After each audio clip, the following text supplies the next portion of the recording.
Welcome to Influential Entrepreneurs, bringing you interviews with elite business leaders and experts, sharing tips and strategies for elevating your business to the next level. Here's your host, Mike Saunders.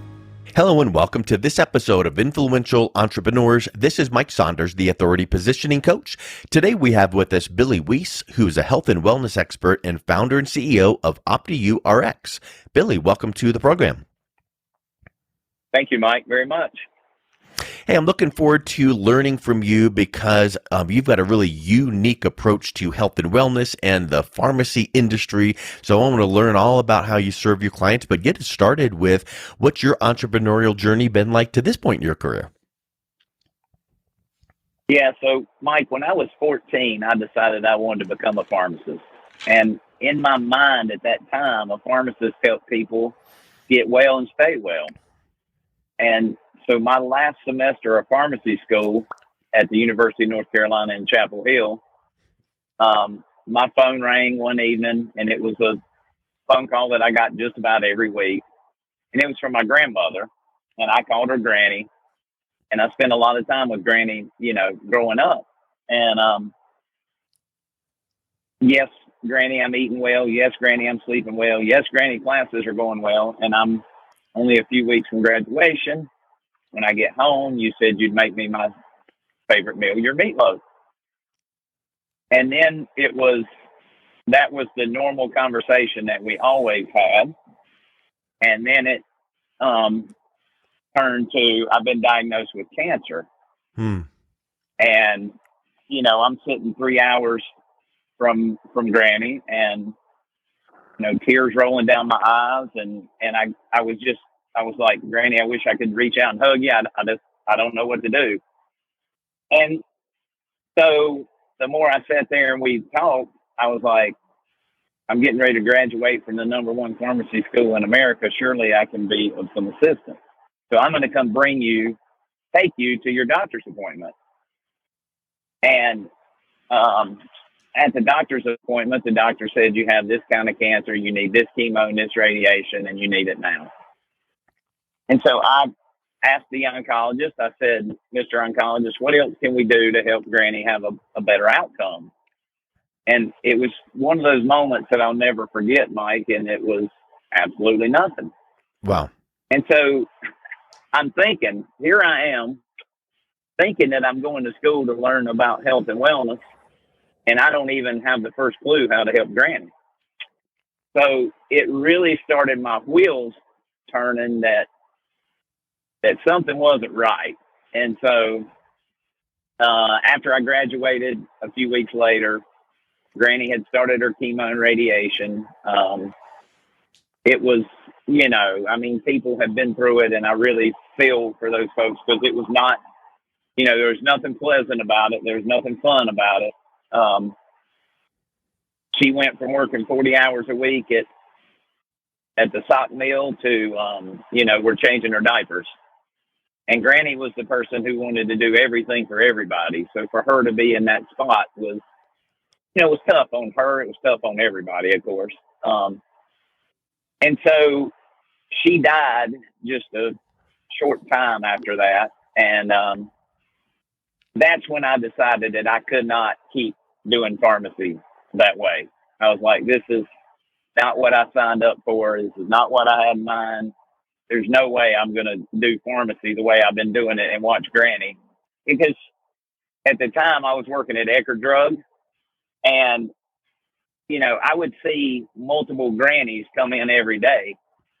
And I'm thinking, I have no clue how to help any of them, right? It was just, I was taught about drugs, and that was pretty much it. Yeah, just the standard check the box. You came in for this, here you go, have a nice day. Like almost becoming the order fulfillment, not what more can we do? Yes. Yeah, and there was, the Eckards that I was at, on top of that, was the busiest Eckards, I think, at the time in the entire Southeast. So we were filling 500-600 scripts a day. Wow. Yeah, I didn't have time to go to the bathroom, eat, much less talk to a patient when they come in, right? So it was just more of a what I'd call a mechanical process, right? There was Yes. no relationship. There was just no interaction with the patients. It was just fill them as fast as you can and get them out of here kind of mindset. And I knew I couldn't do that. So I put in my notice, and that kind of led me into the process of two things. Number one was I went back to school to the University of South Florida School of Medicine and obtained an advanced fellowship in Metabolic and Nutritional Medicine. And number two, it led me to start the first of what is now 3 Prescriptions Plus pharmacies, which is, was named Prescriptions Plus for a reason. We do offer prescriptions, but we offer a lot of other things in the health and wellness field, which then led to the creation of the OptiYou RX Wellness Program. So that's kind of been my journey as to how I got to where I am, which led me to write the book, The 21st Century Pharmacist, because I believe that a pharmacist in the 21st century ought to know some of the things that I learned in my fellowship for Metabolic and Nutritional Medicine, but didn't learn not any of it in pharmacy school. So, the sad part of the story is there's really 2 sad parts. Number one is, had I known way back when Granny was diagnosed what I know now, I could have absolutely helped her have a better outcome, a better quality of life for her time on chemo and radiation. And the really sad part is I don't use any of the knowledge that I learned at, pharmacy school on a day-to-day basis, because it's just more of the same broken healthcare system of sickness and not anything dealing with wellness, which again, it's why I created the OptiYou RX Wellness Program. So that's really, Mike, how I've kind of come to be where I am at this point. Yeah. Well, Billy, it sounds really familiar to some of the cliche things you hear in business, like, well, why do we do it this way? Well, we've just always done it like that. And no one ever takes the, initiative to go, why? And is it the best way to do whatever that it is? And whether it's business or pharmacy, like what you're doing, it took a personal, really intervention from this situation with Granny to have you sit back and go, okay, why is it like this and how can it be different? And if no one else is going to do it, maybe I'm going to do it, and kind of start that movement, start that crusade on your own. I think that is spectacular. Yeah, Mike, and the thing is, I now teach an elective of my OptiYou RX program, the 21st century concept at a university pharmacy school to last year pharmacy students. And the really sad part is nothing's changed. Yeah. They get the same education that my wife's a pharmacist too. So they get the same education that we got 30 plus years ago today, because when the dean asked me to create this program for the pharmacy school. And so I really just took my OptiYou Wellness Summit weekend. It's 13 classes, and the pharmacy school wanted me to teach for 12 or 13 weeks. So I was like, well, this is easy, Yep. right? I just take my 13 classes and I plug them into an hour and 50 minutes, and boom, we're done. There's Hannah. So the first day I went in for the first time, I assumed, and this is my fault, I assumed that those pharmacy students would have some basic knowledge of, supplements, vitamins, minerals, some basic knowledge of bioidentical hormones. And after about 10 minutes, I just looked at them all and I said, y'all have absolutely no idea what I'm talking about, right? And they were all like, no clue. I mean, the deer in the headlights, Mike, was obvious, Wow. And so I had to revamp the whole thing and for lack of a better term, dumb it down for the pharmacy students. And it's really sad to see that nothing has changed since I went to pharmacy school. Nothing really has changed. Well, you may feel like, well, what I did and what I've done hasn't really changed the industry, but for the people that you are teaching that class to and the students that come through your program and your summits, you can take the comfort in knowing that you're making changes to this person and this person and this person, and then it becomes that ripple effect and like the butterfly effect, like it starts to amplify from there. So you don't look at the whole thing like, oh, I wish I could change the world or the industry, one person at a time, and you just build that crusade moving forward, right? Yeah, and that is what keeps me going. I mean, the fact that we've helped thousands of people get off all their, what I would tell you, I believe is dangerous prescription drugs by using the OptiYou RX program. I've had a handful or more of pharmacy students who have really taken this concept and ran with it in their own pharmacy practices. So yeah, the ripple effect, like you say, will eventually, hopefully, take hold. And I think the movement is coming that people want more wellness and less of the broken healthcare system. But it's just, people are so used to the system the way it is, and the drug companies have such influence. I mean, it's a long, slight uphill battle. Yeah. So we just got to keep marching on, Yeah. right? So talk a little bit about, I know you've mentioned 21st Century Pharmacist. So what does that mean? How's it different than other pharmacists? I know the traditional, but kind of polish that up a little bit and identify what would it look like specifically in how you're serving your clients and patients. Yeah, like one of the biggest things that I think the pharmacy school, I think the 21st century concept is important is the average prescription drug, according to the University of Stanford School of Medicine. So this is his opinion, University of Stanford School of Medicine, and I have this documented in my book. The average prescription drug for side effects. That's one drug. If you're on two drugs, it's what we call Buzz Lightyear, to infinity and beyond. They really don't know, is what they tell us, how many side effects. Wow. So a lot of those side effects are from drug nutrient depletions. In other words, the drugs split vitamins and minerals, right? Pharmacists aren't that. And so it really creates a gap in the ability to help patients have a much better outcome with much less side effects if they're going to be on these dangerous prescription drugs by just replacing the right vitamins and minerals. And so that's the reason that I formulate my own line of supplements, because there is no regulation of supplements. Anybody can call anything a supplement, and there's actually some research that shows that 80% of supplements don't contain any of the active ingredients, and most of them contain toxic ingredients. So the 21st century concept helps cover the drug nutrient depletions that are so important for patients. And it also works as a advocate for both the pharmacist, for both the physician, the healthcare provider, and the patient. Because what we want to do is take all the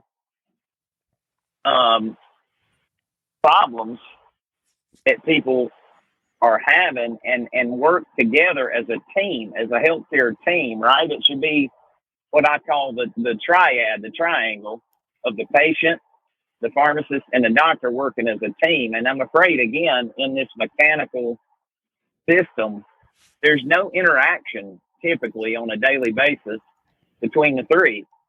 And we need to get back to where the pharmacist is able to help both sides of the equation, right? Yeah.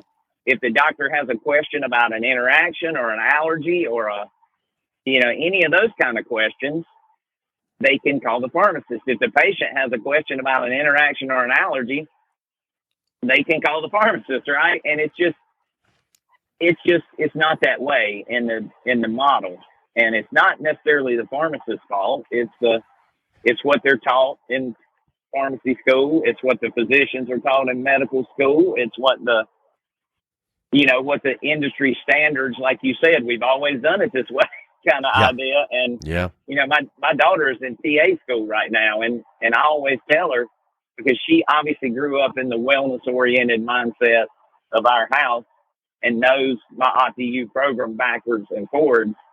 And she understands that what she is learning, in my personal opinion, is not an education, but an indoctrination. Yep. Do it this way. Don't vary from what they call the standard of care. Even if it's better for the patient, don't vary. And it's really sad. So, that's kind of the differences, is we want to work as a team, as a 21st century pharmacist concept. I want to work with the doctor. I want to work with the PA, the NP, the patient. I want the best outcome for the person that needs the help. And Yep. I just think we've lost sight of that. Well, taking that 21st century pharmacist mentality and that baton and that torch that you are carrying, you built your 3 pharmacies and your wellness program and your prescription program and everything that you're building. I'm certain that it was not the simplest thing in the world. I'm certain that it didn't have a hockey stick trajectory all the way to the top. And, yes, you're still building and iterating, but talk a little bit about some of the failures and breakdowns along the way that you experienced, whether it's personal or professional. Yeah, Mike, I think the biggest breakdown or failure, period, is both professional and personal. And that is the story I told you of Granny. The inability to be able to help her. Yeah. And to not know anything at that point, to be able to help her and to watch her suffer the way she did. That's a professional failure as a pharmacist, in my opinion, and a personal failure because it was my granny. And it still to this day is what motivates me and makes me really want to help so many folks, because it doesn't have to be that way. And, again, I have thousands of people who will tell you it doesn't have to be that way. Now, they're not all cancer patients, don't get me wrong, but just from all kind of ailments, right? Like from diabetes to overweight and obesity to fibromyalgia to endometriosis to infertility to PMS to, the list goes on and on, right? Sure. So that was the motivator, the failure that I said, this can't be. Yeah. I can't live the rest of my life doing it this way, So Yeah. that's what motivated me. Now, obviously, there have been other bumps in the road. Starting 3 new pharmacies is not easy. There's a lot of mistakes that I made over the years. Did you start all 3 completed- at the same time, like 3 locations at once, or did one build upon the other? Yeah, started the original location in Gastonia, North Carolina, and then built from there. Started one in Kings Mountain, North Carolina, and then the 3rd location later was Gaffney, South Carolina. So no, it wasn't all at once. What was the trigger that made you move from 1 to 2 and then from 2 to 3? Well, the ripple effect that you talked about earlier, I was like, how many people can I actually reach in one town, right? Yeah. How many people can I actually help? Yeah. And so I don't know if you're friends with any, what I'll call chain pharmacists who work big chains, or a Walgreens or a Walmart. They hate life. They hate life because it is a mechanical process, and it's just, most of the ones, I should say, that I've ever dealt with hate life. So I had 2 friends that were working at a CVS pharmacy, actually the same CVS pharmacy, and they both hated life. And they wanted out. And I saw that as an opportunity to take one, and we started the 2nd store, got it up and running, got it financially sound, and then took the 2nd one, the 2nd pharmacist, and opened the 3rd location and got it up and running. So that's kind of the process that we did, because none of it was easy, though. I can assure you of that. What was one of the big challenges that you had with even you found the two friends there, but what about hiring other staff in bringing that on? Some of the interpersonal things, I'm sure, even from interviewing or noticing character traits in bringing someone new to work under that pharmacist, I'm sure that had some challenges as well. Oh, absolutely, Mike, because we're looking for a what I'll call a special kind of person who is willing to think outside the box, who is willing to understand that we're talking to people about pharmacy, but we're also talking to them about wellness. We're talking to them about water from a medical device. We're talking to them about exercise. We're talking to them about sleep, rest, and recovery. So we wanted people who were oriented to that kind of lifestyle and to that kind of mindset.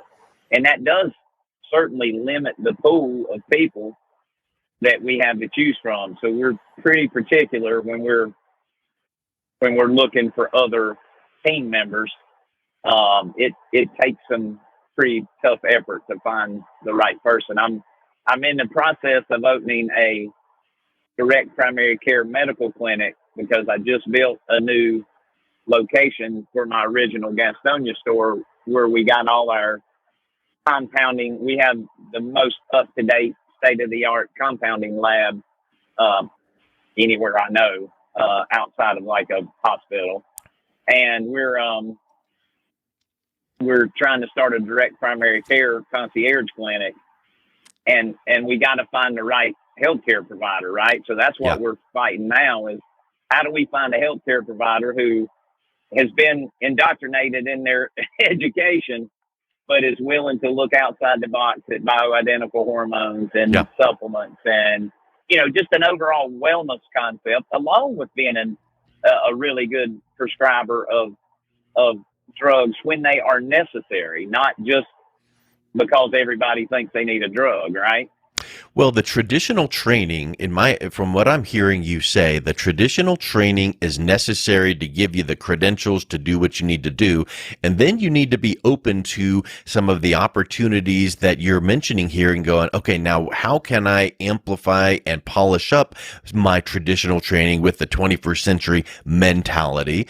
Because you can't take just some Joe off the street and teach them what you know. They have to have the credentials. So wonderful. And so now that becomes part of this, crusade and movement that you're moving, that you're taking charge with, because the people you bring on board and you yourself, you have to be seen as that credible, trusted resource, which is a pharmacist. So we got to have that in place. But yeah, having that new team member, that new partner, that primary care, all this whole world you're building is so spectacular. And hearing from Granny to building your three, pharmacies and your program and the methodology that layers under all of that.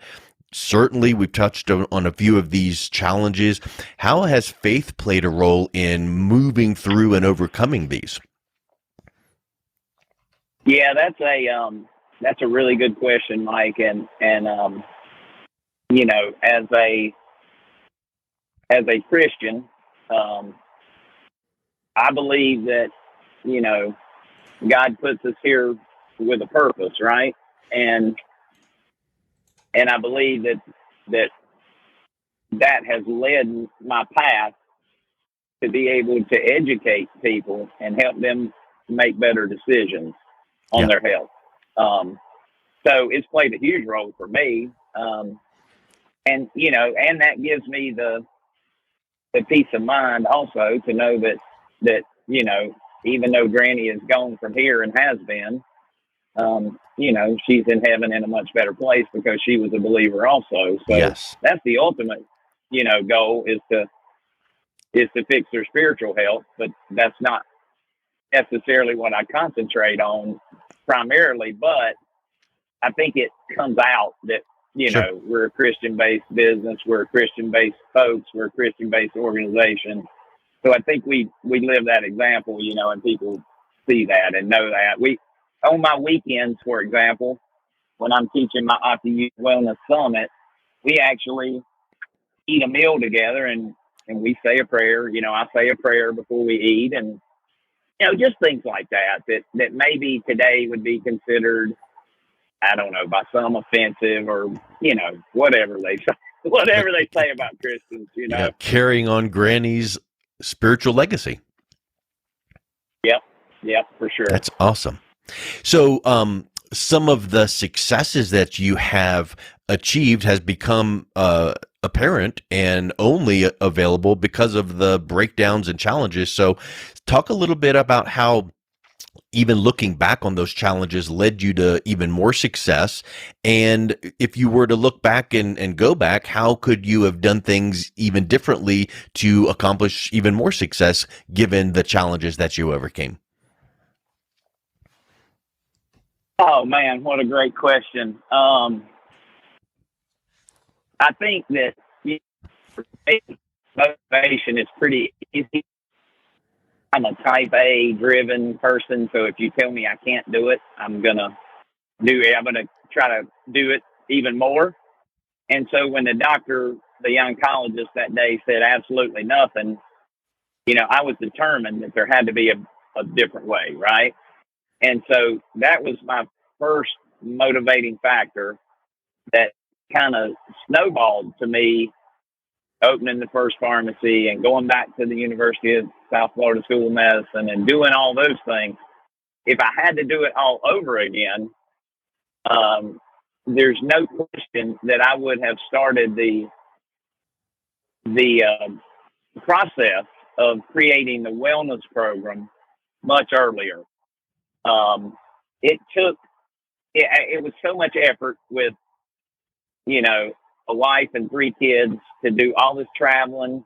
There wasn't online classes back then. So yeah, I had to actually travel to Florida. I had to travel to San Diego. I had to travel to, Dallas, Texas. I had to travel all over the country to take these classes, these courses. They set them up as modules. So they were Thursday, Friday, Saturday, Sunday, like 8 to 5, Thursday, Friday, Saturday, Sunday. And then you go back to work. So it took quite a while to be able to finish the fellowship, which after I finished that, it took me a while to create the Optiu RX wellness program. I was really doing it, but I didn't have it formalized. So it was kind of flowing inside the pharmacy, but it was just a day-to-day process. And actually, my oldest son said, "Hey, you're doing so many wellness consultations and so much wellness and teaching so many classes. You need a wellness program. You need a company that is wellness so that you can market as not just Prescriptions Plus, but as Opti. Well, at that time we didn't have the name, but as OptiYou RX wellness." And so I think that I probably could have done that much earlier and helped reach more people. Yeah. So that's one thing. And probably, not probably, for sure, looking back, had we done a better job in the beginning of training the employees on the benefits and the things that really makes them better team members of wellness, should have, again, these things evolved, and looking back, had we started those things a lot earlier, we would have been more successful because we would have been able to help more people for sure. As they say, and I know you know this, hindsight gives us 20/20 vision. So you never just rest on your laurels. You always look back and go, okay, here's what I learned. Let's now improve this. So let's do one more look back. What are some key attributes that people need to notice about themselves so that they can overcome some unforeseen issues that they will experience personally and professionally? So hearing your story, you've overcome some things. If we dig below the surface there, what are some of those personality traits or key attributes that you had that now you would want other people to learn from? Well, I think I talk about this a lot and tell this in all my classes now. And I tell my pharmacy students this because I think it's really important, but I think everybody should think like this. we should want to learn something new every single day. Yeah. And for me, that's health related typically. It doesn't have to be, but I want to learn something new about health and how I can not only help me and my family be healthier and live longer, healthier life, but how can I help other people do that?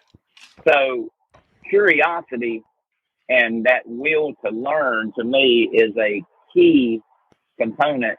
I mean, I'm sure for you, you like to learn more about entrepreneurs and entrepreneurship, right? And so everybody's got their favorites, but for me, I don't think I can be a good entrepreneur and I can run my business as well if I'm sick all the time, or if I'm having to run to the doctor all the time, or if I'm having to inject insulin all the time, or, you know, all those things. That just the poor quality of life and the lack of production from myself would be a problem for me. So I think the will to want to learn something new every day is a key component to what would make people more successful. And the number one thing that I teach, the number one thing that I always ask people to write down is you must be the CEO, the chief executive officer of your own health. Yes. And I say that because the healthcare system is broken. There's no debate. People can argue all they want, but most people in America do not understand how broken it is until they come through one of my classes and they go, oh my gosh, iatrogenic death, doctor-induced death is the third leading cause of death in the United States, and it's documented in studies. Yes, that's true. It's heart disease, cancer, iatrogenic. And when you start thinking about that, and over 100,000 people die every single year from properly prescribed prescription drugs. And you put those things in perspective. I always ask people, if we had a plane crash, enough plane crashes every year that over 100,000 people died, you would not hear anything else on the news ever, right? But 100,000 people die every single year from properly prescribed prescription drugs, and nobody says peep. Well over 225 or 250, maybe in the latest study, people die from iatrogenic death or doctor-induced death. It's mind-blowing to me. So curiosity, the ability to learn, and then I guess the next attribute or trait that I think would be important is you have to be willing to take action. You got to be an action taker, because knowing how to do better on your health or knowing that type 2 diabetes is treated backwards in America is one thing, but learning and implementing the OptiYou plan or whatever plan you're using to try to overcome it is a whole different attribute, I think, to take that action. And obviously for me, as a guy who owns multiple businesses and is just motivated, action is something that I'm inclined to take, right? Maybe not always right. We've talked about failures, but fail fast. But I'm inclined. Exactly. And so I'm inclined to take action. And so what hurts my feelings the most and what disgusts me the most, it makes me feel the worst for people, is when they'll come through my weekend summit and they'll discontinue over time all their meds, all their insulin. They'll lose 65 pounds. Their neuropathy reverses. Their vision gets better. They're, and then 3 years later, they go right back to where they were. And wow. It blows my mind that people will know how to fix something and see it work and then fall back into the old habits that got them the problem. So action and stick to it. Stick to it. That may not be an attribute, but I'll make it one today, Mike. Yep. If that's okay. Well, what you mentioned reminds me of a teaching that I learned years ago from Tony Robbins. You might have heard of CANI, CANI, constant and never-ending improvement. And then what you said about implementation, it's like the old cliche, knowledge is power, and it's like, yeah, that is right. Well, it is power, but actually it's potential power. Because if you only have the knowledge and you don't put it into action, it does nothing. So actually, the true power is implementation. So you're spot on right there. And because you said what you just did at the last point there about, seeing people have change and then revert, and it just, irks you, it means you've got passion. So from all the things you've learned and the successes and failures and things you've overcome, you've really solidified your purpose in your personal and professional life. Articulate what's your why. What's your purpose and your why in your life and business? Well, I think the first why has got to be to fulfill and glorify God's plan. I think that should be the motivating factor for doing this is to try to fulfill the purpose. Who is it? Rick Warren, the purpose-driven life, right? Yeah.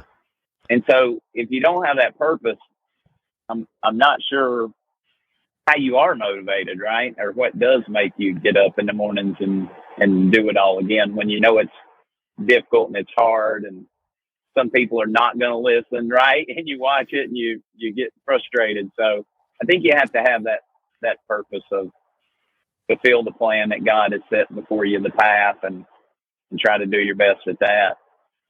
I love it. Love it. I love it. Let's wrap up with this, Billy. We've talked all about your journey and the hurdles you've overcome and your purpose and your why. Wrap us up with maybe a little 30,000 foot overview of the OptiYou RX Wellness Program. If someone is interested in that, what do they experience? What are some of the things they learn? And why are some of the supplements so successful and the program so successful?